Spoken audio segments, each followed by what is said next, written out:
A very good morning to you all. I welcome you all to the last day of international webinar series conducted by JSS College of Physiotherapy on the occasion of World Physiotherapy Day. This morning, I have an immense pleasure of introducing Dr. Saurab Sharma, who is a musculoskeletal physiotherapist from Nepal. He had completed his PhD from University of Otago, New Zealand, and his thesis aimed to prove pain assessment and management and has awarded a thesis of exceptional quality. He has over 30 peer-reviewed papers and international journals including pain. He has received several research grants to study chronic pain and osteoarthritis. He has presented extensively in international conferences in more than 10 countries. He is an active member of two global alliances for pain, patient advocates and pain, mind and movement SIG of the International Association for the Study of Pain. He is currently contributing to the World Health Organization's initiatives of developing rehabilitation intervention packages for osteoarthritis. There is an expert's cap rank him as top researcher in Nepal on the category for pain, chronic pain, low back pain, and musculoskeletal pain. In 2020, he has received the IASP John Bonico Fellowship to study how interventions work in complex regional pain syndrome at the University of New South Wales and Neuroscience Research, Sydney, Australia. Now I hand over the session to Dr. Saurab Sharma. Over to you, sir. Thank you, Dr. Mansoor. It's a pleasure and honor to speak with you and your students and other physiotherapists and physiotherapist students in India and across. So today for the presentation, I will focus mainly around pain and cultural considerations around pain. As you know that I belong from Nepal and I work at a hospital named Numerical Hospital in Kathmandu, Nepal, but currently I'm located in New Zealand. Because of COVID, I could not travel back, but I'm working part-time here at the University of Otago. And spring has begun in the southern hemisphere, but today we had a massive snowfall, so which was quite pretty and cool at the same time. For today's talk, I will broadly focus on why we should study pain in research and also in our curriculum, and I'll provide brief background about how to understand pain and also how to explain pain to people who are experiencing pain.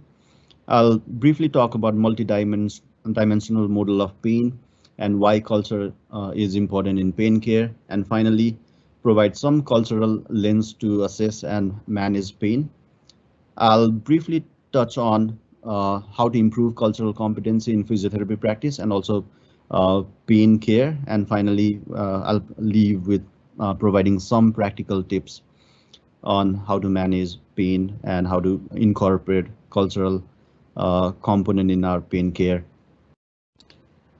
As I understand that many of the participants are undergraduate students, and also some of you may not have a basic background of pain literature. So I'll start with a case discussion so that I kind of explain what I really want to explain during my talk with a case description or an example. So this case that I treated a few years back was a woman who was 37-year-old. She was housewife, happily married. She had a really loving and supportive husband, and her family members were all supportive, and they lived a really happy life. And she and her husband struggled many years to have a baby, and finally, after much of struggle, she had a baby who was 4 years old when I first assessed her. So she came to our hospital, that is Numerical Hospital, with a complaint of right lateral elbow pain. She could not lift heavy weights or squeeze clothes while washing clothes. And she did not have any previous injury or infection or any other relevant history to her right elbow pain. As it is quite clear from the history and physical examination that she had a right side tennis elbow or lateral epicondylitis. So she was given usual care for that particular problem, that is relative rest. So do not lift heavy objects, and 2 or 3 weeks of relative rest with medications and TENS and exercise. So that we would generally prescribe in our clinical practice. But after months of the usual care treatment for tennis elbow, the patient did not improve. So she had uh, her arm, which was blue and swollen. The pain did not subside, but the pain from lateral elbow spread to rest of the arm. So her entire right upper extremity was painful. She could not do any of the usual household work. She could not brush her hair. Comb her hair, brush her teeth, cook, eat, clean, or do any of the household activities, including taking care of her child. So she could not really do anything. And after months of treatment, she did not improve. So opioid medication was added, which is a strong medication for relieving pain, and injections were provided on her right elbow. That did not help either. In the meanwhile, her family members and other members of her community, they shared with her a story of someone in their family who had experienced similar kind of not right, but elbow pain, and which was infected. So I'm not sure what the reason was, neither was this particular patient, but uh, her family members told that the previous person who had similar kind of pain and infection of her elbow had to undergo amputation, which is a surgery of removal of a part of the limb. So the infected side, elbow and below, was amputated, and finally the person died. So that was the story that her family members told her repeatedly, and she would also have to undergo surgery, and then finally she would die. Although her family member really loved her, but she was told that her fate was something like someone in their family. Because of this consistent message from her family members, she started she started believing that the cause of her pain was because of infection, which they described as decaying of elbow, which sounds really brutal in Nepali. And she could not move. She was scared to move. She rested all the time because as her husband was supportive, so she was asked not to work, because that was one of the advices we gave, because movement was so painful. And she suffered anxiety, depression, and also catastrophizing, which is a thought which says that she will never get better, and she will continue to worsen. And she was worried more about dying, and she was also worried immensely about the future of her child, whether he or she will get the care that he or she needs. And in the process, she also received surgery, which was told by her family member that she would ultimately receive, but she wasn't sure what kind of surgery. Surgery for her was debridement of elbow, and all the things that surgeons do for right elbow pain, or tennis elbow kind of pain. And the circle continued. So she started having more severe pain and no improvement, and more medications and um, uh, more injections, and her social messages got stronger, and then her psychological factors were even stronger. So she started getting more worried. So in this particular slide, what you really see are three different colors. So the red color indicates biomedical factors, that is factor within the body that might have caused problem on the first box, and these two are interventions for biomedical aspect of pain. But the blue circle and box is the social factor that contributed to her pain, which was the key contributor to ongoing pain that led to all the psychological factors that contributed and maintained overall swollen and painful pain. So what this case really describes is a patient who has a complex kind of pain that generally other patient we see in our daily clinical practice does not experience.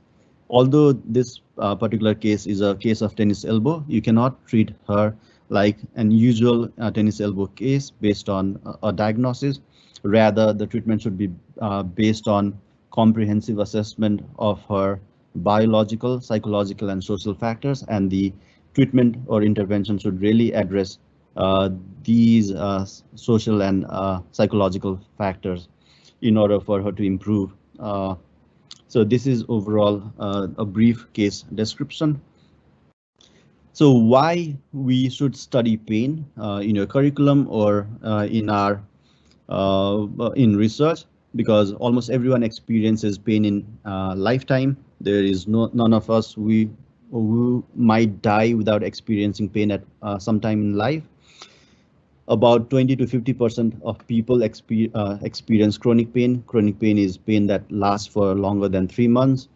In a survey in Nepal, we found that 54% of people living in rural community experience chronic pain, which is quite a big number. That is at least 1 in 2 people experience chronic pain. That is pain that is continues for a longer period of time. Pain is also one of the most common reasons for visiting a healthcare professional, including doctors and physiotherapists. And it imposes enormous amount of cost that is direct related to treatment and indirect because of other factors such as loss of work or other factors that lead to economic burden to both individual and society. So pain overall is a really big contributor for loss, both personally and also to the society. This is the data from Global Burden of Disease for India. So pain is among the top 2 causes of years lived with disability. As you can see on the picture on the right hand side, that musculoskeletal disorder increased from rank number 3 from 1990 to rank number 2. That is, it is the second most leading cause of disability in India. And other conditions such as mental disorder, neurological disorder, non-communicable disease, diabetes, and chronic kidney disease. All of these are also chronic health problems that can either cause or contribute to pain. So based on years lived with disability, pain appears to be a major burden for India as well and for individual patient. And this is the line diagram that shows life expectancy of people in India, which has increased significantly over the past few decades.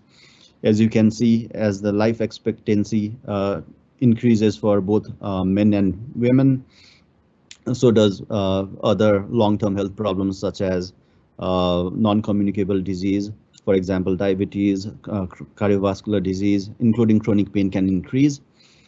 What we know is, in general, pain prevalence increases with age, such as pain related to joint, such as osteoarthritis or neuropathic pain, has direct linear correlation with age, and other pain problems such as chronic pain peaks at the age of 50, late 50s, that is 57 years or so, and then plateaus later.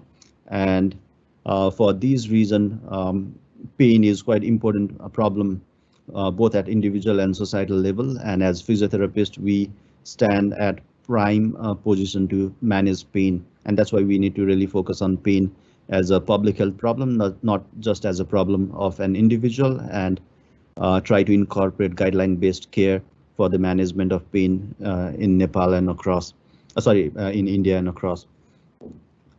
I'd like to start with a brief overview of definitions of pain. So pain was first defined in 1979 as an unpleasant sensory and emotional experience. So what we need to understand here is pain is not just a symptom, but it's an experience that people experience because of various reasons. It may be associated with tissue injury, but not always. So it does not really have to be injured to cause pain. Very recently this year, definition of pain was revised. As you can see, nothing much has changed in definition after 40 years of The first time it was coined, the only difference is underlined, but rest of the other things remain the same. What you need to really focus here is that pain is a sensory and emotional experience, which may also be caused because of potential tissue damage. That is not only because of actual tissue damage, but also potential damage that may cause pain. I'll explain that a little more later, what that means. The definition of pain, or the revised definition of pain, also has several notes, accompanying notes, which I'll try to highlight some of these, which I think is important to understand. What we need to know is pain is always a personal experience. So pain, not everyone who has similar kind of injury experience identical amount or extent of pain, but it is individualized to an individual. It is influenced by complex biological, psychological, and social factors, which is what I demonstrated from the case of tennis elbow earlier. It wasn't only biological, but social factor contributing to a psychological factor that really maintained her pain for a very long period of time. Pain and nociception are different things. That is, pain is not an outcome of injury, or pain does not really correlate significantly with tissue injury. So you might really have pain without tissue injury. I'll explain that also a little later. And people learn pain through life experiences. For example, the lady in that previous case learned about pain based on a story that someone else has experienced before, which wasn't really her story, but she believed that would be her story in future. So that's how she helped maintain her pain for a very long time. This is a really unique and powerful graph that really explains individual experience of pain.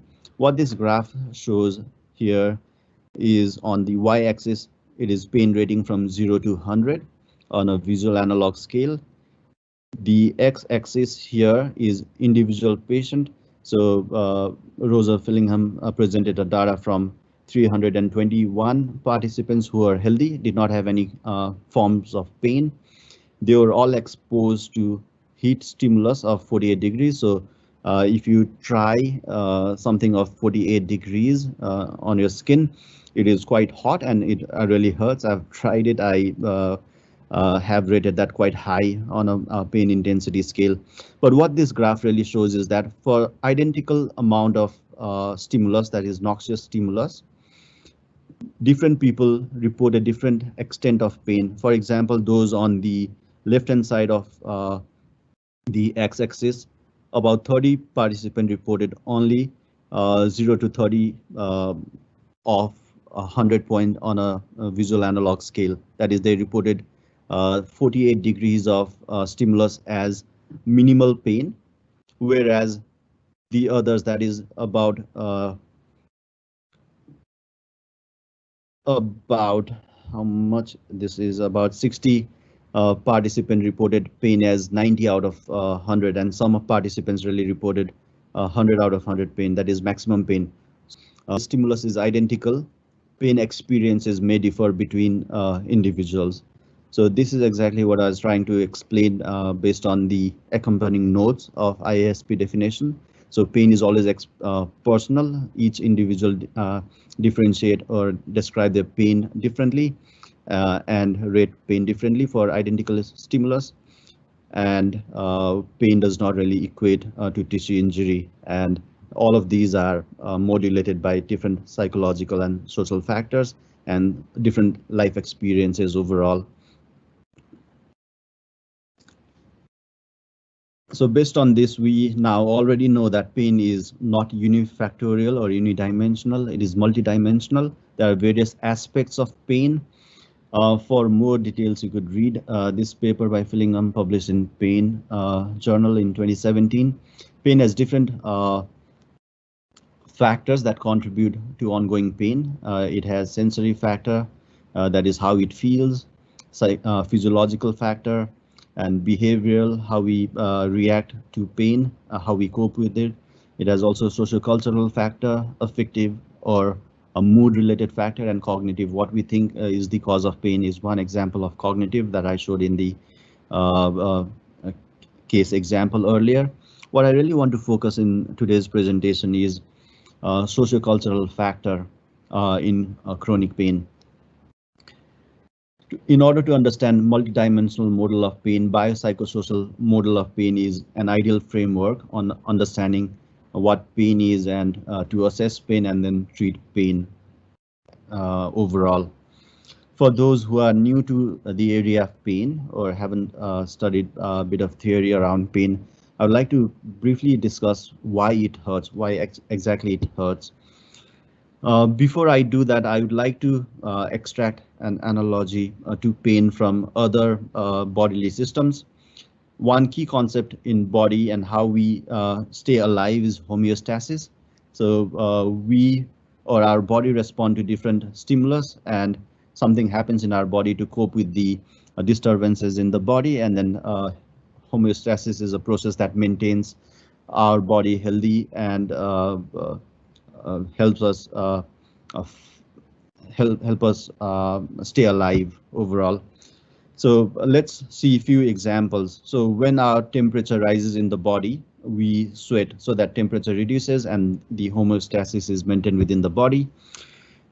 When we have less water in the body, we feel thirsty, so that we replenish our body with water so that we stay alive. When we have less nutrients, we feel hungry, we eat food, and then homeostasis is maintained again. Similar is for pain. So when there is a threat to our body or a sense of danger, or when there is an injury, it hurts or there is pain. That's how our body tells us that there is something wrong going on in the body and we need to protect our body so that we survive. So that's the overall function of pain. So why it hurts? In order to protect us. So this is a brief a diagram that will explain how we perceive pain. In a way, it's understandable to a lay audience. And this is also one way that we can describe why it hurts to our patient so that they understand why they are hurting. So any threat to the body, it could be a nociception or just a threat that isn't an actual tissue injury, will send signal from our tissue. For example, if I press my skin hard, it'll activate the receptor on the skin and send stimulus through neurons or nerves to spinal cord and then finally to brain. And brain is the organ that really decides whether it should hurt or not. So although different stimulus, although the stimulus travels from the skin to brain, not everyone will react to the stimulus in the same way. If you remember the figure from Rosa Fillingham in the individual aspect of pain, you see that some participants responded as 48 degrees of pain as non-painful or very minimally painful, whereas the other indicated that pain is extreme, that is 100 out of 100. The reason why that happens is individual's brain decides whether that particular stimulus is a danger or a safe kind of stimulus. Those who have had bad experience with heat, for example, who had experienced a burn would probably report higher on the rating, whereas those who think that heat is safe for them would report at the lower end. So brain is one organ or the only organ that decides whether it should hurt or not and how much it should hurt. So everything that's before the higher center of brain is called nociception, that is a threat to tissue injury, but pain is only the outcome that a brain decides. So pain, what I mean here is pain does not travel from periphery to the brain, but in turn pain is something that is decided by the brain. It does not go from periphery to the brain, but brain decides whether it should hurt or not. In a way, by weighing whether it is safe or danger, and then finally we react to the stimulus by producing some pain behavior or coping mechanisms. So this is why it hurts in late term. We could also relate to different threats or nociception by relating to how differently people respond to different kinds of stimulus, such as tattoo. Those who really love tattoo will not hurt because of tattooing, but those who do not like it will have severe pain. Other examples are giving birth to a child. Some people respond more than the other to pain stimulus, and piercing and other religious practices are other examples as well. So as you could see from the previous graph, the weighing scale, this paper from Robert Edwards, published in Journal of Pain, indicates some of the factors that are risk factor for pain, which are negative emotional experience such as distress, trauma, fear, or catastrophizing, which goes through the the nociceptive pathway to indicate that it is a danger to the body, which increases pain or chronic pain, whereas the other side, that is the right side, indicates resilience or protective factor that are protective to body. So there are the safety factors such as social support, if we have support of someone close to us, if we are loved, and if we have active coping strategy, if we accept pain as normal phenomenon of life, and if we have better self-efficacy and resilience. These are positive factors that tend to reduce overall pain experiences.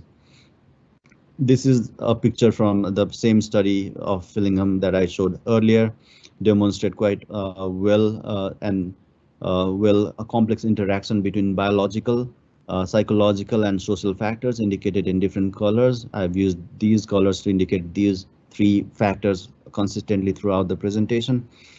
I've also added some other psychological factors, which are the positive factors, which may help maintain pain or reduce pain. Genetics is one biological factor missed in this particular paper, and social factor also includes work-related factor, which may increase or decrease the intensity or experience of pain.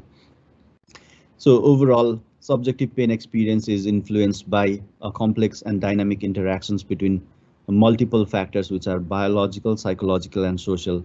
So why I'm saying the same thing over and over again is that pain is not only biological, that is with the problem at the right elbow or at the back, but it is influenced by various other factors that goes around in the head, which is psychological factors, and around us, that is social factors.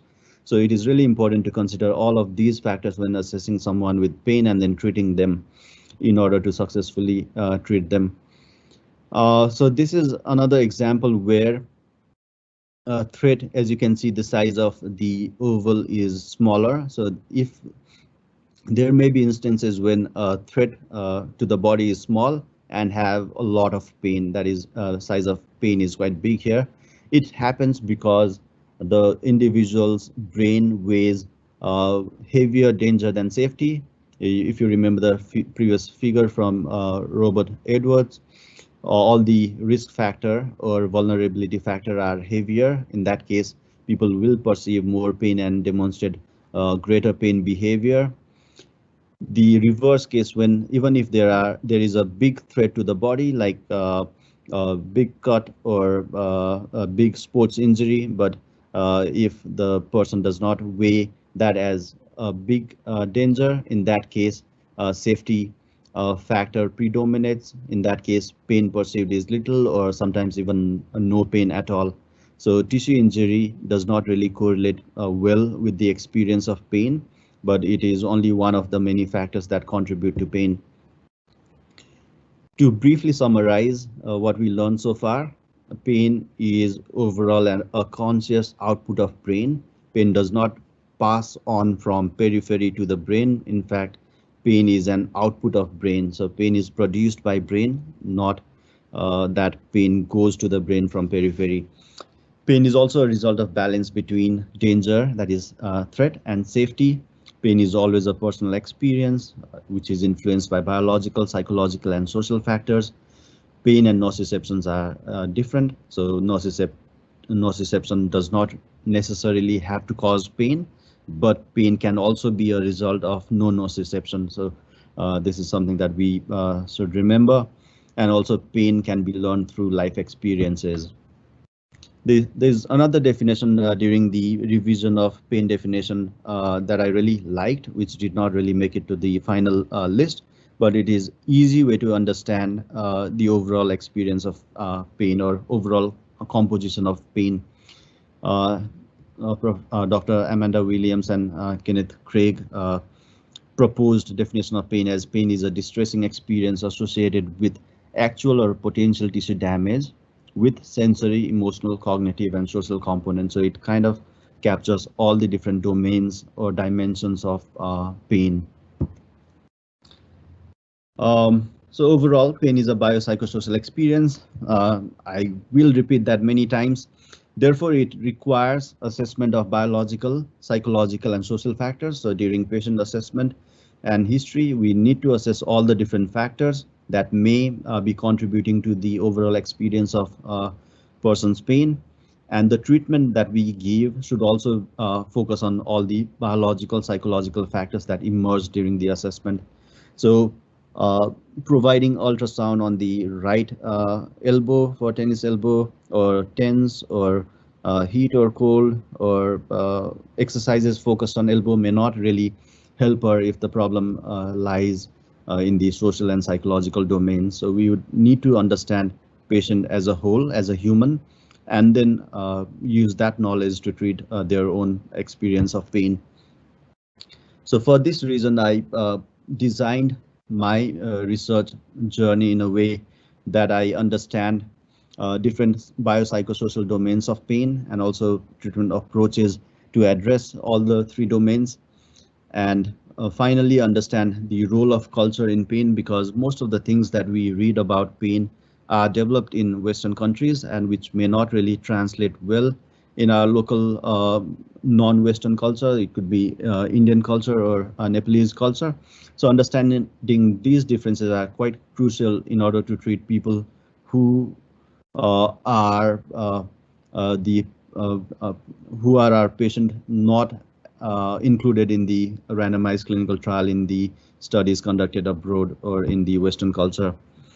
So as culture is quite important in the social and social domain of biopsychosocial framework, it is important to understand what culture is and how culture really contributes to pain. So culture is a really complex concept. Not two people in a single room can agree on definition of culture. In 1960s, there were over 100 different definitions of culture, but in general, culture captures various domains such as race and ethnicity, what language people speak. Being a man or a woman is also a cultural category. Being rich, poor, and belonging to a different socioeconomic group is one aspect of culture. Being young, being a child, being older is also another aspect of culture, and religious and cultural, spiritual beliefs are also important parts of culture. So culture is quite dynamic, complex, and multidimensional itself. So we need to understand these all factors in order to understand people's experience of pain. And culture is also something that people pass on from one generation to other. So we learn many things from our parents, and we also learn how to cope with pain through our parents or our family members. So it passes on from generation to generation. And the other thing is that if we interact with people from other cultures, or if we move to a different location, for example, a student moving from north of India to Mysore to JSS College will acquire some of the cultures of southern part of India, that is Mysore. So people or you may start to like idli and dosa and sambar, and also get used to with the culture of the southern India, like I am. I'm trying to cook idli and dosa every weekend. So that's how I got acculturated with the fantastic Southern Indian culture. So to be able to manage pain well, having cultural competency is quite important. So it is really important to have cultural for us to become culturally competent. So why is cultural competency important in pain care? It is important for the three key pillars of physiotherapy practice, or we could also say practice of many of the other health professionals as well. One is patient-centered care. We should keep patient at the center of the care, and then provide treatment based on how individual would like to receive care. The other one is evidence-based practice. One important component of evidence-based practice is what patients believe are important for them, or patients' preferences and values, which is also part of uh, patient-centered care. And important component of that is also their culture.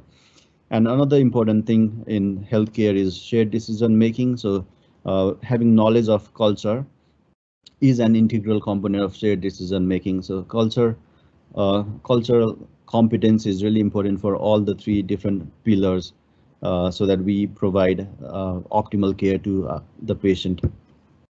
But unfortunately, cultural insensitivity is quite common. So we generally do not care about what beliefs people have about their pain, and what or how they would like to receive treatment, which is sad, but which really needs to change. The other reason why cultural competency is important is that because of global migration, in this video you can see that people migrate every year from different parts of the country to the other. The big red dot here is India. Red color means that people are moving out of India, and some of these dots are physiotherapists as well. So physiotherapists from India move to Canada and US and many other countries. So that's why they should also learn about different cultures and how different cultures experience pain, so that they are culturally competent to treat pain when they migrate abroad. And it's also important to treat people with pain within India. For example, there are more than 2,000 ethnicities within India who speak more than 700 languages, which means that India itself is a multi-ethnic and multi-linguistic country. So we should be very mindful of people from other cultures within India, how we treat them. So we should not impose our treatment to them, and really respect local ethnic beliefs and values about how they need to be treated. I'll direct you back to the slide of Rosa Fillingham from the 312 participants. Pain depends on individual, so there are individual differences of pain. So we should not never translate our experience of treating one particular patient directly into other patient without considering cultural or individual differences. I'd really like you to watch in your free time a TED talk of Chimamanda Adichie, who shares her danger of a single story. So that what I'm trying to say here is we should not really treat another patient that we see based on the success of treating one individual. It should guide some of the treatment, but not direct the treatment, because every people have different experiences of pain, and we need to consider the individuality of pain experience and assess in the same fashion, and then treat based on the findings on the comprehensive biopsychosocial assessment of pain. Several studies have also identified cultural differences in pain. For example, different ethnic groups within the United States rate rate pain differently in different forms of experimental pain. That is, ethnic groups such as African American, Asian, and Hispanic generally tend to rate pain higher. and they have lower pain tolerance compared to non-Hispanic whites, which is a systematic review of a really large number of studies published in pain. So which basically means is that different ethnic group may experience different forms of pain. I don't really have data from India or other Asian countries to show how these differences and similarities are, but I'm quite sure based on my clinical experience that different ethnic groups experience pain differently and rate pain rating for a single stimulus differently, similar to what Roger Fillingham showed in his slide or his figure. This particular study, one of the first few studies on cultural differences of pain, also showed in early 90s that ethnic group affiliation is the best predictor of pain. So which ethnic group people affiliates with is one of the greatest predictor of pain. That is how much the person is supposed to respond to the pain experience. These are two systematic review we did recently, one last year and one earlier this year. What we showed here is that between country differences in pain beliefs, coping and catastrophizing exist, which was a result from 10 different studies with participants, more than 6,000 participants with chronic musculoskeletal pain. And another systematic review that we did on association of religiosity and spirituality showed in chronic pain showed that religiosity and spirituality correlates negatively with pain and disability and positively with positive psychological function, which what it means is that when we have more spiritual beliefs or we are equipped with religious and spiritual beliefs, we tend to have lower pain and disability. And if we have greater spiritual beliefs, in that case, we have better psychological function. But what it does not mean is that in order to treat pain, we need to be religious or spirituality. It is only correlation, not causation, meaning it does not cause, but it only correlates. If one happens, the other one happens too. This is a paper as an outcome of a Lancet commission a few years back. I would like to read to you some of the key things from the paper. So this Lancet Commission on Culture and Health stated that the systematic neglect of culture in health and healthcare is the single biggest barrier to advancement of the highest standard of health worldwide. So they really acknowledge that negligence of culture in health and healthcare is the biggest barrier, not but the single biggest barrier to advancement of high standard of healthcare, which also applies to pain care.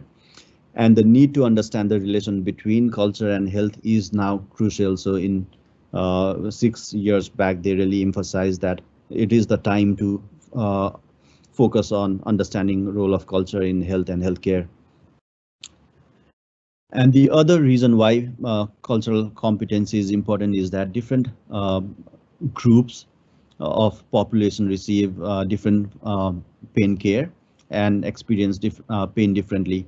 For example, a vulnerable group or those with lower socioeconomic status have higher prevalence, intensity, and disability because of pain compared to non-vulnerable groups or those who have high socioeconomic status. And healthcare professionals also underestimate their level of pain. So if patient rates their pain higher, the health professionals generally underestimate them, saying that it may not be as intense, and they under-investigate and under-treat. There are different reasons for this, but cultural discrepancy is one of the reasons. Whereas the privileged groups are generally overdiagnosed, those who are rich and have high socioeconomic status, they are rich, so they are generally believed that pain is real, and they are overdiagnosed and overtreated. So there are cultural, pain discrepancy within different cultural groups within the society. So let's briefly discuss pain assessment from cultural lens. Before I do that, I'll try to quickly highlight different barriers to multicultural pain assessment. So the barriers can be broadly classified into patient and family related factors, health professional related factor, and systems related factor. The first factor, that is pain related factor, there are many on the list. The ones are language, because of language differences between the patient and clinician. Clinician may not be able to communicate well with the patient, may not be able to assess well, explain about their pain and problem to the patient well. Patient may also have different kind of pain or illness beliefs or treatment beliefs. For example, the patient that I gave example of thought that her cause of pain was something decaying inside, like one of her husband's relative.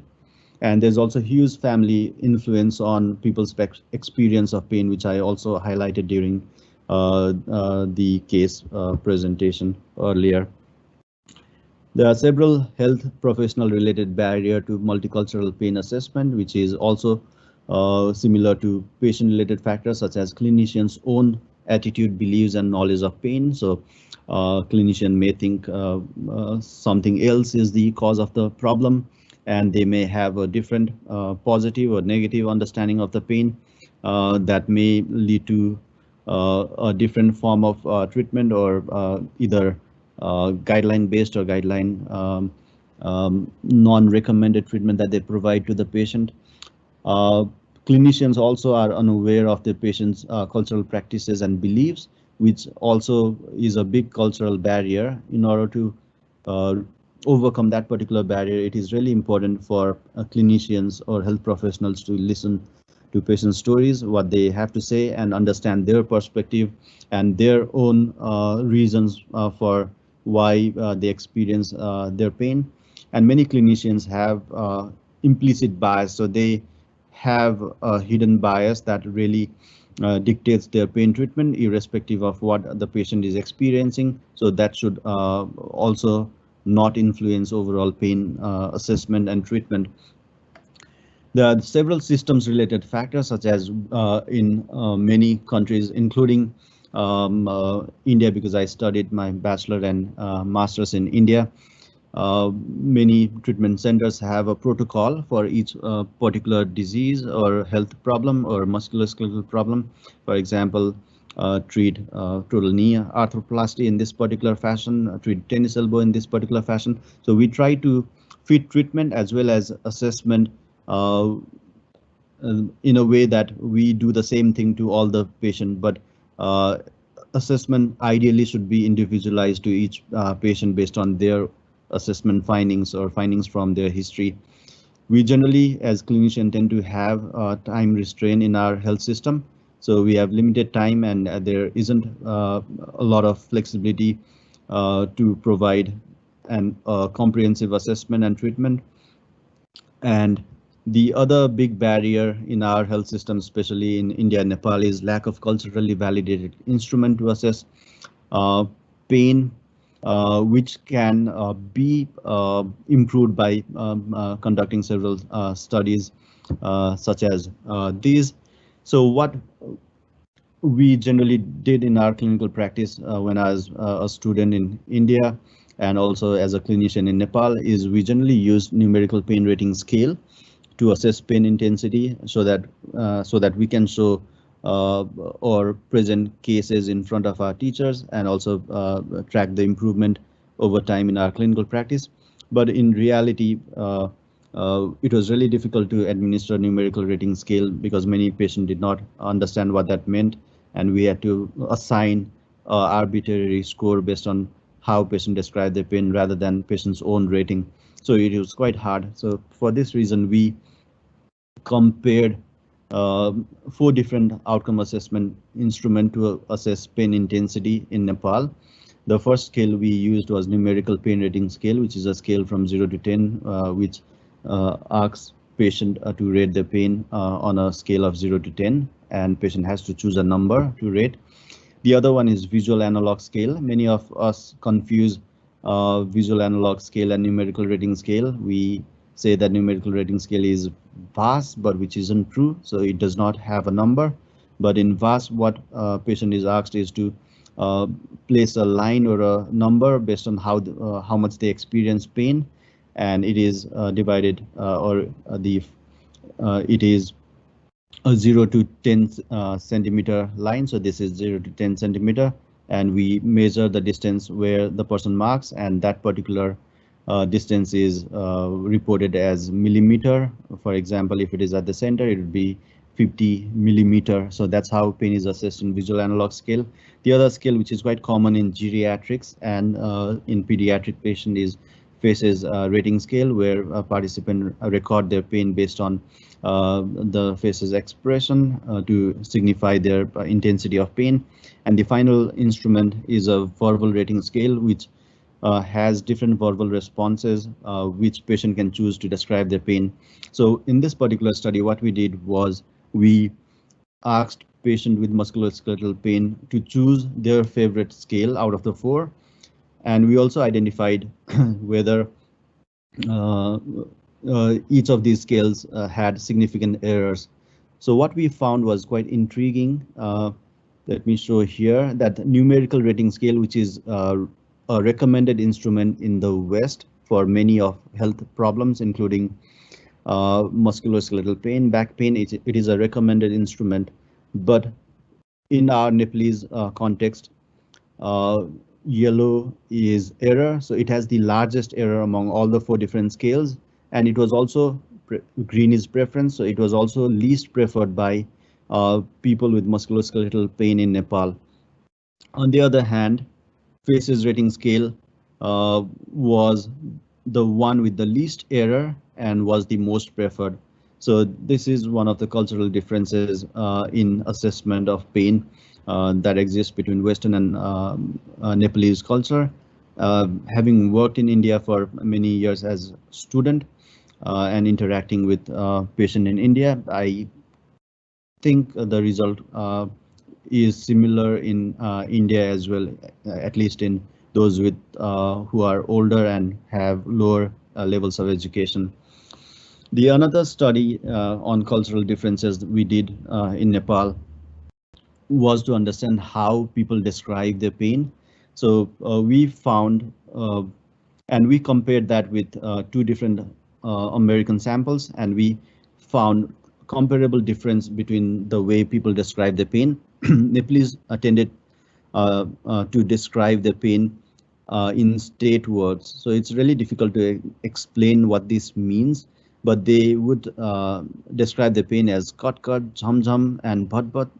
So I know from my practice in India, and especially in South India, in Karnataka, people in India would also say something like jhumjhumaita or jhumjhum or something related, which is tingling kind of pain, but which is not common kind of expressing pain in the American sample. So 79% of people in Nepal expressed their pain as the state words such as jhumjhum. It is similar to the sound of the clock, that is we say tick-tock for sound of the clock, which does not have meaning, but it indicates that time is ticking. That is similar way people describe the pain, but not in the US sample. And similarly, many people in Nepal express their pain as metaphors, such as infection-like pain or something is decaying inside. But people in US did not report that kind of pain, and many people in Nepal tended to describe their pain in terms of cause of pain, such as movement is causing pain or pressure is causing pain, but very less people describe that in the American sample. So cultural differences really exist in pain assessment. Now let's quickly look at cultural lens to pain management. So for this, we would have to understand what culturally effective care is. Culturally effective care is being competent with the culture or understanding the culture of people from different cultures, that is being familiar with the culture of our patient, and also being aware that different people in different cultures have different understanding of pain, and different people understands pain differently, and that management may differ. So that is something being culturally sensitive, which is the part of culturally effective care. So understanding of culture, specific values and beliefs of patient client may promote more effective pain care. And also cultural sensitivity, that is knowing that different people of different cultural affiliation respond to pain differently, itself prevent cross-cultural conflict between the patient and the therapist or clinician, and also help improve treatment adherence and overall outcomes. So culturally effective care is quite important for overall clinical outcomes. And there are two different aspects of culturally effective care. The first one is cultural sensitivity, which, as I said earlier, is about knowing how culture shapes people's values and beliefs, and having respect for people with different cultural values and differences. Whereas cultural competence is having the knowledge and skills on how to deal with cultural differences, which may be generic, that is having general idea of dealing with different people of different cultural background, whereas being specific, for example, while treating a patient from Tamil Nadu, being familiar with people who are Tamil would be more specific, whereas having knowledge of uh, cultural differences in different cultural background would be having knowledge of generic cultural competence. So I'd like to leave with some of the helpful questions to ask in order to improve cultural awareness and individualized care, which will eventually help in improving patient outcome. Some of the things that we may use during our patient care or management, some examples are here. So we could ask something like, what does pain mean to you and why do you think it hurts? So that is a way of understanding why it hurts based on patients' pain beliefs. They may say things like means of protection, or it's challenging, or it feels like punishment. So that way we may be able to explain whether their beliefs or values about pain is evidence supported or not, and we may be able to address their pain beliefs in order to treat the pain, just like in the first case example that I shared with you this morning. The other question that we may ask is, what do you think is the cause of your pain or illness? What kind of treatment do you think you should receive to improve your pain?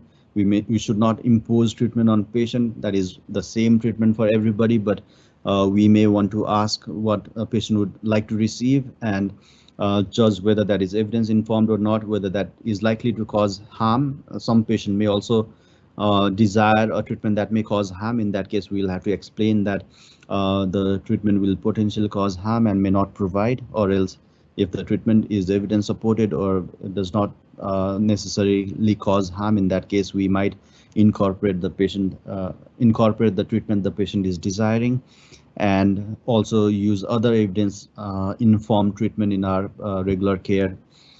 It is also very important to acknowledge the patient and then appreciate what they are saying, and saying things like, I really understand you. How do you manage your pain? So that is really important to understand how they cope with their pain.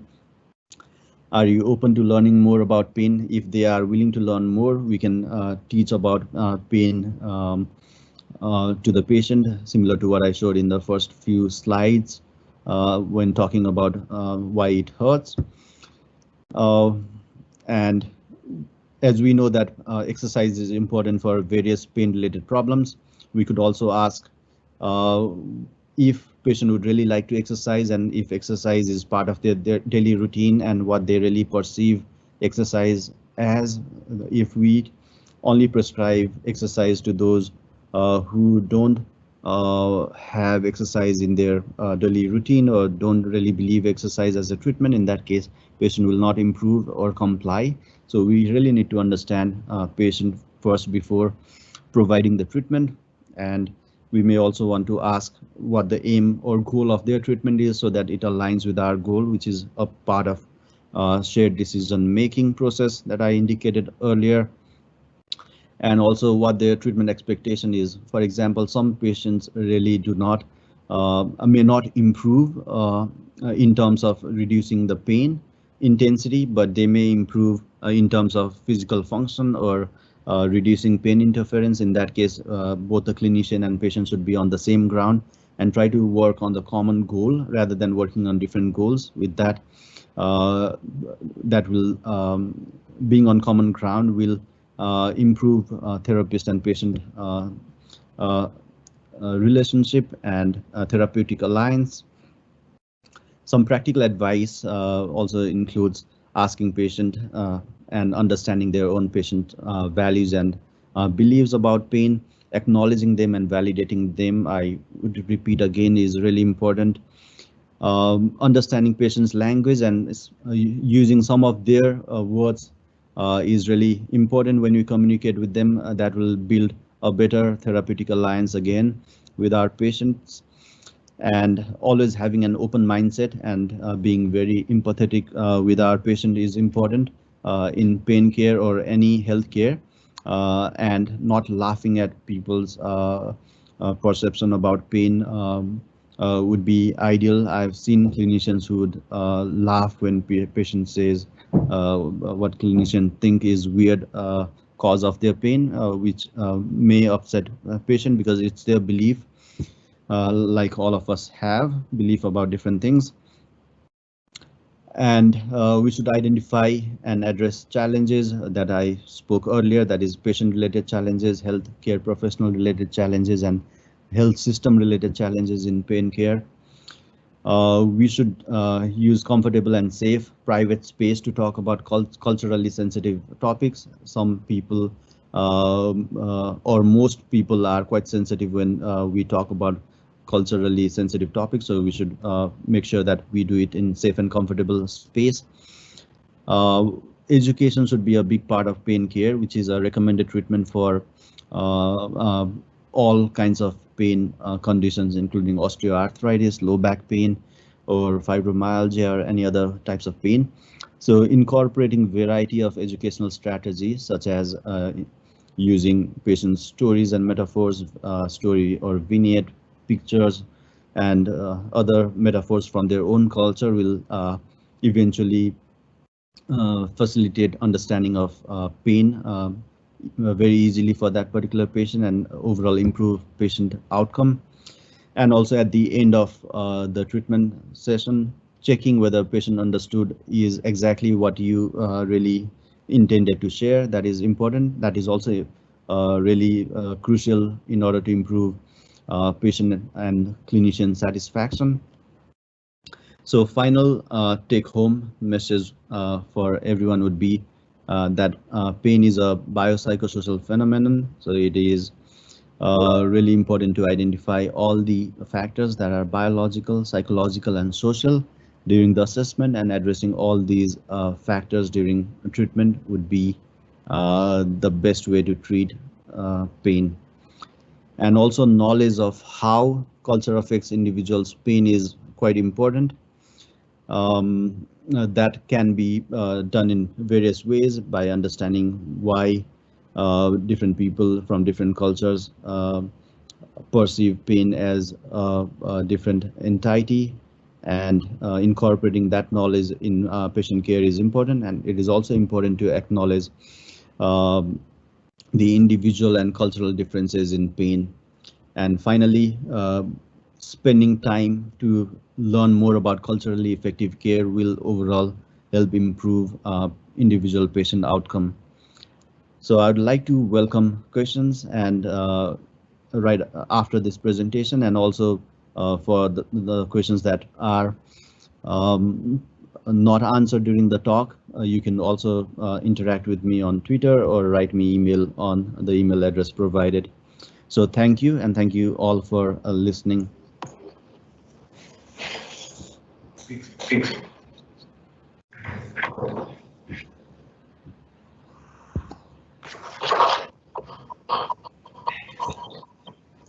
So do you have any questions?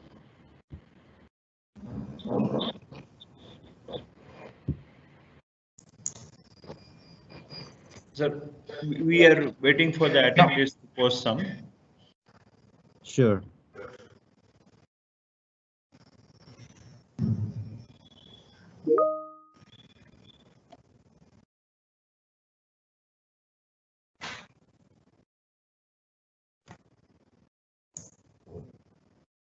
Sir, we have got.